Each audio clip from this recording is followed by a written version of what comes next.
The 1960 seconds and 70 seconds were a period of substantial social and cultural transformation in Britain. This era experienced notable changes in music, fashion, and societal norms. These shifts were mirrored in the evolution of the language used during this time. Sayings from this period provide insight into the values and concerns prevalent in British society. "Bob's your uncle" is a common idiom. It is used to express the ease of accomplishing a task. The idiom suggests that a desired result is easily achieved. It implies minimal effort is required for success. The phrase indicates a straightforward sequence of actions. This sequence leads directly to a successful outcome. The saying, "Bob's your uncle," is a common idiom. Its origin is linked to Robert Cecil's appointment as Chief Secretary for Ireland. Robert Cecil's uncle, Lord Salisbury, was a key figure in his appointment. This situation suggests that nepotism may have influenced the saying's origin. The expression, "Bob's your uncle," is used to indicate that something is easily accomplished. It implies that success is assured following a few simple steps. The phrase often appears at the end of a set of instructions. It serves to reassure the listener that the task is straightforward. For example, after explaining how to assemble a toy, one might say, "And Bob's your uncle. It's finished." This usage simplifies the instructions and provides a sense of completion. "Spend a penny" is a British English euphemism. It refers to the act of using a public toilet. The phrase originated from coin-operated mechanisms. These mechanisms were required to access public lavatories in Britain. Users literally had to spend a penny to unlock the facilities. The phrase "spend a penny" refers to the cost of using public restrooms in past decades. During the 1960 seconds and 1970 seconds, public conveniences often required a penny to operate the entry turnstile. The saying directly reflects the practical realities of using public facilities at the time. This highlights a specific historical context where a small payment was necessary for a basic public service. "Spend a penny" is a euphemistic expression. It is used to subtly indicate the need to use the restroom. The phrase avoids explicitly stating the purpose. For example, a parent might use it when speaking to a child. This allows the parent to communicate their need discreetly. Knackered is a term used to describe a state of extreme tiredness. It indicates a level of exhaustion beyond simple fatigue. The term is often associated with physical fatigue. It typically results from strenuous activity or exertion. Therefore, knackered implies being completely worn out. The term knackered is a British slang word meaning extremely tired or exhausted. The etymology of knackered is somewhat uncertain, with a few proposed origins. One theory suggests it derives from knacker's yard, a place where old or injured horses were sent. Horses sent to the knacker's yard were often worn out and near the end of their lives. Another theory suggests the term relates to the sound of bones cracking when someone is extremely tired. Both theories suggest a state of being worn down or broken, aligning with the meaning of knackered. Knackered is a British slang term. It is used to express extreme tiredness or exhaustion. Example: "I'm absolutely knackered" means I'm extremely tired. The term is commonly used after strenuous activity. The idiom "as bent as a 9-bob note" is used to describe something dishonest. It also suggests that something is counterfeit or fake. The phrase plays on the impossibility of a genuine 9-shilling note. This impossibility underscores the fraudulent nature of the subject. Therefore, the expression implies a high degree of deceit. It is a colorful way to accuse something of being utterly untrustworthy. The expression "as bent as a 9-bob note" is a humorous idiom. The humor stems from the fact that a 9-shilling note has never existed. This impossibility underscores the fraudulent or untrustworthy nature of something. The saying is used to describe something fake, unreliable, or dishonest. The idiom, as bent as a 9-bob note, is used to express suspicion or distrust. It suggests that something or someone is not genuine or honest. The phrase implies a sense of crookedness or deception. It is often used informally, particularly among children or in casual conversation. For example, it can be used when suspecting someone of cheating in a game. The expression highlights a perceived lack of integrity or fairness. "Don't get your knickers in a twist" is a common idiomatic expression. It is used as an instruction to someone who is becoming overly upset. The phrase advises against becoming anxious about something insignificant. Essentially, it means don't overreact or don't worry about it. The idiom, "don't get your knickers in a twist," is used to advise someone to remain calm. It suggests that the person is overreacting or becoming unnecessarily agitated. The phrase employs humor to trivialize the situation at hand. It implies that being overly upset is as ridiculous as having one's underwear tangled. The expression serves as a lighthearted way to encourage perspective. Ultimately, it urges the individual to avoid excessive worry or stress. The idiom, "don't get your knickers in a twist," is used to advise someone to not become overly agitated or upset. It suggests that the person is reacting too strongly to a situation that is not truly serious. The phrase implies that the individual's emotional state is unnecessarily complicated or tangled. It is often used in a calming or reassuring manner to de-escalate tension. The idiom is commonly used by parents to soothe children frustrated by minor problems.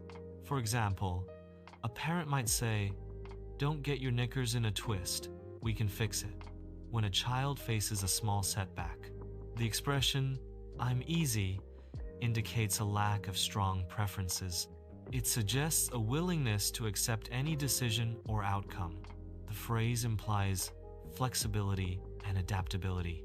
Essentially, it means being agreeable and not demanding. The phrase "I'm easy" suggests a flexible and agreeable demeanor. It reflects a willingness to go along with suggestions or plans. This expression indicates a laid-back attitude. It also implies a readiness to compromise in social situations. The phrase aligns with relaxed social norms, emphasizing adaptability. Using "I'm easy" can foster smoother interactions and avoid conflicts. The phrase "I'm easy" is used to express a willingness to accept any option. It indicates that the speaker does not have a strong preference. This expression is commonly used when deciding on activities or choices. For example, a child might say, "I'm easy," when asked what game to play. This signifies their contentment with any game selected by others. Having a knees up is an idiomatic expression. It describes a lively and spirited party. The celebration typically includes dancing. Music is also a key component of the event. Therefore, having a knees up signifies an energetic and festive social gathering. The phrase "having a knees up" suggests lively and spirited social gatherings. It encapsulates a sense of energetic enjoyment and carefree fun. This expression is particularly evocative of social events during the 1,960 seconds and 1,970 seconds. It reflects a cultural emphasis on communal celebration and high spirits. The term highlights the importance of social interaction and shared experiences in cultural expression. The idiom "having a knees up" is a colloquial expression. It describes a lively and boisterous celebration or party. The phrase suggests an energetic and joyful atmosphere. For example, one might say, "We had a real knees up last night," to describe a fun birthday party. The idiom "gone pear-shaped" describes a situation where something has gone wrong. It indicates that a plan or event has failed to proceed as intended. The phrase implies a deviation from the expected or desired outcome. Essentially, gone pear-shaped means that something has malfunctioned or broken down. It is commonly used to express disappointment or frustration about an unsuccessful endeavor. The idiom gone pear-shaped is a visual metaphor. It describes a situation that has deviated from its intended course. The pear-shaped imagery suggests a form that is not as it should be. It implies a failure or a problem that has arisen. The expression often carries a connotation of comical or unexpected failure. Thus, gone pear-shaped is used when something has gone wrong in a somewhat amusing way. The idiom gone pear-shaped describes a situation that has deteriorated or gone wrong. It implies that plans or events have deviated from the intended course. The phrase suggests a process or project has become misshapen or unsuccessful. For example, a collapsing sandcastle could be described as gone pear-shaped. The expression, keep your hair on, is a common idiom. It is typically used as an imperative statement. The phrase functions as a request or suggestion. The speaker is urging someone to remain calm. It advises against becoming angry or agitated. Therefore, keep your hair on means to not get upset. The idiom, keep your hair on, is a common expression. It is used to tell someone to calm down and not get angry. The phrase humorously suggests anger might cause someone to pull their hair out. Therefore, it is a lighthearted way to advise composure in a frustrating situation. The idiom, keep your hair on, is used to advise someone to remain calm. It is typically spoken when someone is becoming visibly agitated or upset. The phrase implies that the person's emotional state is causing them to be frantic. It suggests that the situation does not warrant such a strong reaction. For example, one might say, keep your hair on. It's not a big deal, to someone overreacting. Lost the plot is an idiom used in English. It describes a state of confusion or irrationality. It can also mean losing touch with reality. In essence, it signifies a departure from a logical or coherent state of mind. The idiom lost the plot signifies a state of confusion or disorientation. It suggests a deviation from a planned narrative or course of action. The phrase implies a loss of understanding or control over a situation. It is often used to describe someone who is acting irrationally or incoherently. The idiom lost the plot is used to describe someone who is acting strangely. It implies a deviation from normal or rational behavior. The phrase suggests a loss of control or understanding. Example, he's completely lost the plot, indicates someone is behaving erratically. On your bike is a dismissive idiom. It is used to tell someone to leave. It is used to tell someone to go away. The phrase implies a rejection of the person. The phrase is often used in a casual context. The phrase is generally considered impolite. The phrase, on your bike, is a dismissive expression. It implies the person being addressed lacks value or importance. The expression suggests the person should leave immediately. It is often used to abruptly end a conversation or interaction. The phrase can be considered rude or impolite due to its dismissive nature.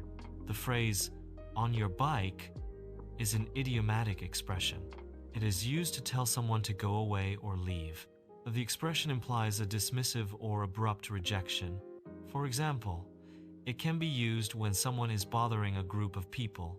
The idiom pull the other one is a common expression. It is used to indicate disbelief in a statement. The phrase suggests the speaker finds the statement implausible.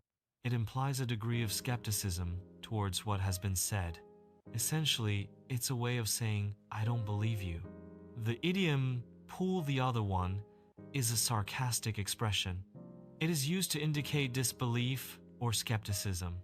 The phrase suggests the speaker finds a statement implausible. Essentially, it implies that the statement is ridiculous or unbelievable. The idiom, pull the other one, is used to express disbelief. It's a response to a story or statement considered highly improbable or untrue. The phrase implies that the speaker believes the listener is exaggerating or lying. It serves as a light-hearted way to challenge the veracity of a claim. Example, if someone claims to have won the lottery multiple times, a listener might retort, "Pull the other one." This response indicates skepticism and suggests the claim is not credible. The idiom, right as rain, is used to describe someone or something in excellent condition. It implies a state of being perfectly fine or healthy. The expression suggests a return to a normal or desired state. For example, one might say, "I'm right as rain now," after recovering from an illness. The idiom, right as rain, is a common expression. It employs a natural metaphor, drawing on the imagery of rain. The phrase signifies a state of well-being or normality. The positive association with rain is used to convey a sense of being in good health or condition. The idiom, right as rain, means in perfect condition. It is used to describe someone's health or state after recovery. The phrase implies a return to a normal or healthy state. For example, after recovering from an illness, one might say, "I'm right as rain now." "See a man about a dog" is a common idiom. It functions as a euphemism in conversation. The phrase indicates someone needs to use the toilet. It can also mean someone needs to attend to a private matter. The idiom, "see a man about a dog," is a euphemistic expression.